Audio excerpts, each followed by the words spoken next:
Um shopping de Brasília é condenado a pagar indenização a uma mulher que teve carro furtado no estacionamento. Ela vai receber quase R$ 4.000 por danos morais e materiais.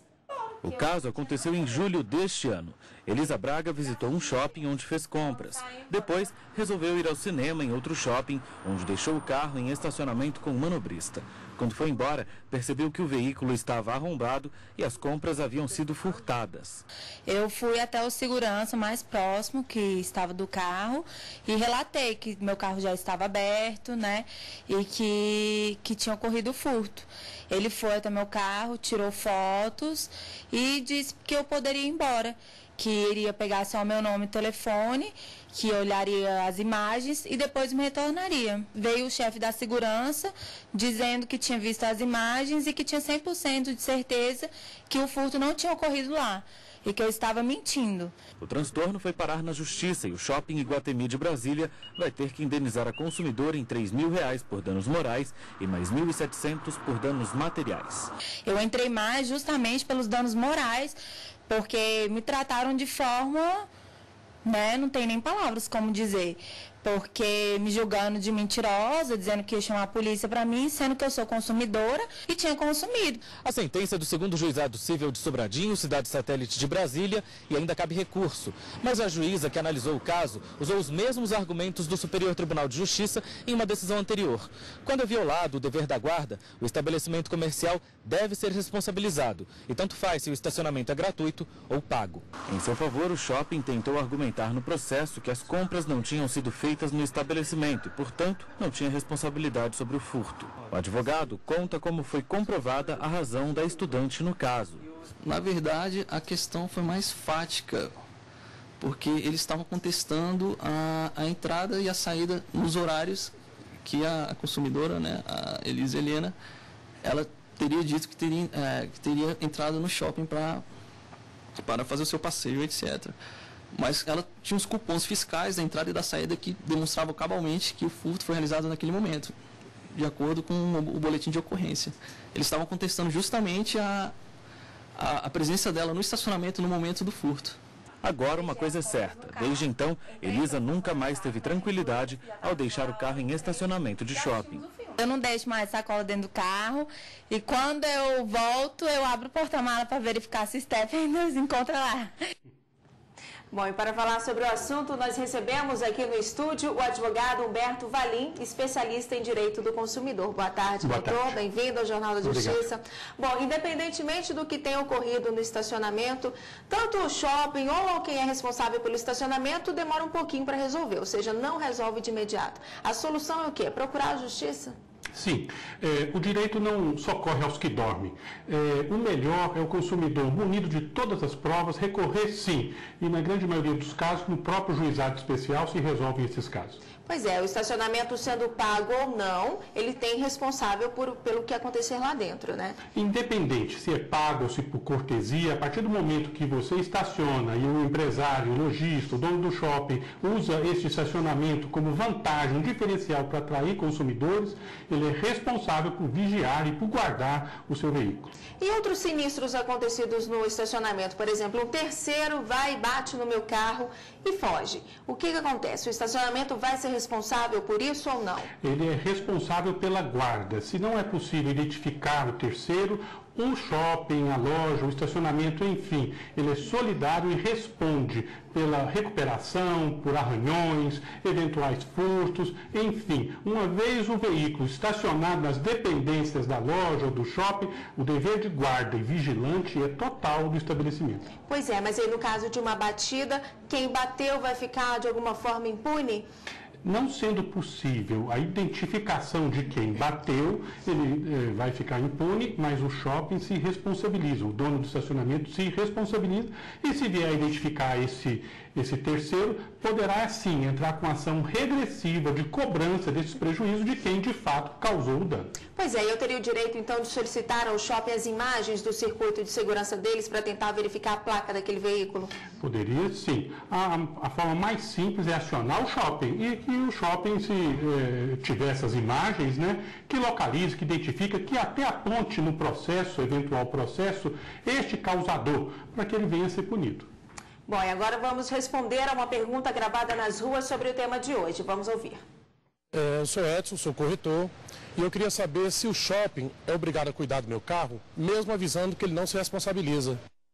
Pois é, quando a gente paga, às vezes lá na cancela do shopping, recebe aquele cartãozinho e ele fala, não nos responsabilizamos por roubos ou furtos aqui dentro. E aí, essa prática é legal, é justo ou não? Essa prática não é legal e nós orientamos a todo consumidor brasileiro onde encontrar essa placa não nos responsabilizamos, risque a palavra não e entenda, nós nos responsabilizamos pelo seu veículo, ou seja, entrou na cancela, pegou o ticket, independente da placa se omitindo, é dever. É obrigação do shopping, do estacionamento, ressarcir qualquer dano causado ao veículo do consumidor. E esse mesmo entendimento vale para o caso dos manobristas? O mesmo entendimento. A partir do momento que um estabelecimento contrata um manobrista, ele é corresponsável. Se esse manobrista danifica o veículo, se causa um acidente, enfim, o dever de guarda é do estabelecimento, independente se ele terceiriza ou não o manobrista.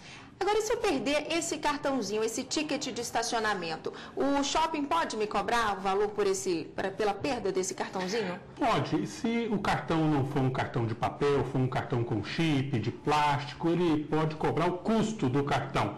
Não é razoável, se o cartão é de papel, ser cobrado alguma coisa. Enfim, em caso de perda, a regra é não pagar pela devolução do ticket, pagar pelo tempo utilizado no estacionamento. Agora, o que o estabelecimento não pode fazer é cobrar uma taxa pela perda do cartão, né? Porque alguns costumam cobrar, além do valor físico daquele materialzinho, algo a mais, uma taxa que chega a ser às vezes abusiva, né? É abusivo, qualquer cobrança além do razoável, ou seja, 1 hora de estacionamento. Perdeu o cartão, 1 hora de estacionamento é razoável a cobrança, independente de devolução ou não do dito cartão, se magnético ou de papel. Tá certo, e vamos agora a outra pergunta feita nas ruas pela nossa equipe. Confira. Sou Alberto, sou podólogo. Eu gostaria de saber se eu deixasse a porta do meu carro aberta, furtar algum objeto do meu carro, a responsabilidade seria minha ou do shopping? Isso às vezes acontece bastante, né? A gente sai do carro, acaba deixando um vidro aberto, uma porta sem estar trancada, e aí? Se sumir alguma coisa, mexerem no meu carro, o shopping vai ser responsável por isso? A responsabilidade sempre é do shopping, sempre é do estacionamento, independente se é aberto ou não. Nesse caso, o consumidor deve ficar atento para que o ônus da prova de que o furto ocorreu nas dependências do estabelecimento ou do shopping é dele. Então, muito cuidado. Ao deixar o veículo aberto, a prova de que houve o furto deve ser robusta para que caracterize a responsabilidade do estabelecimento. Agora, com relação ao preço que é cobrado nesses estabelecimentos, muitos shoppings costumam colocar lá tantos centavos por minuto. Eles podem fazer a cobrança dessa forma? Podem fazer a cobrança desta forma. O que é um abuso é a forma de apresentação desse valor. É um abuso, o Ministério Público deve ser mais enérgico, em alguns estados está sendo omisso. A cobrança não pode ser divulgada como minutos. Não é razoável perguntar o seu peso e você dizer, eu tenho 50 mil gramas. Não, você tem 50 quilos. Não é razoável perguntar a sua idade e dizer, olha, eu tenho 240 meses. Não, você tem 20 anos. Enfim, a cobrança deve ser feita em horas, R$3 a hora. Se R$3 a hora significa 5 centavos um minuto, ok, mas não é razoável informar o consumidor que o preço da entrada no estacionamento é 5 centavos um minuto. Deve informar de forma clara, como determina o Código do Consumidor, que o preço da hora é R$3 e vai ser cobrado proporcional, obviamente, aos minutos utilizados. Tá certo, e vamos agora conferir outra pergunta gravada nas ruas. Vamos ouvir. Sou Maria Auxiliadora, sou técnica em enfermagem.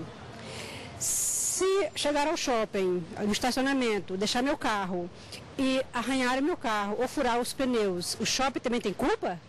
Era aquilo que a gente estava falando, né? O shopping vai ter culpa por conta disso? Tem culpa, independente de culpa ou não, né? É responsabilidade objetiva. Arranhou, furou o pneu, enfim. o consumidor deve estar atento que guarde as provas, guarde os recibos de compra, os horários, cupons fiscais, o ticket, enfim, a responsabilidade sempre é daquele que guarda, daquele que vigia, no caso, o shopping e o estacionamento. Numa situação dessas, é válido eu acionar o seguro do meu veículo ou não?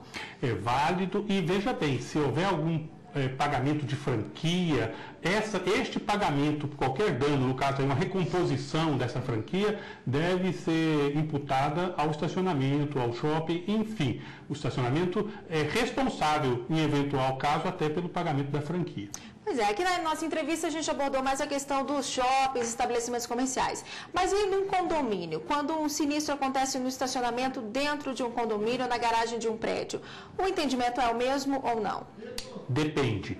A convenção do condomínio é a regra entre as partes. Se aqueles moradores decidirem que a responsabilidade é do condomínio, sim, um furto, um estrago, porém, na grande maioria dos casos, os próprios condôminos que vivem naquele prédio, edifício, enfim, decidem que qualquer dano causado não é de responsabilidade do condomínio, e sim daquele que deu causa. Tá certo, doutor. Muito obrigada pela participação do senhor e tenha uma boa tarde. Boa tarde, obrigado.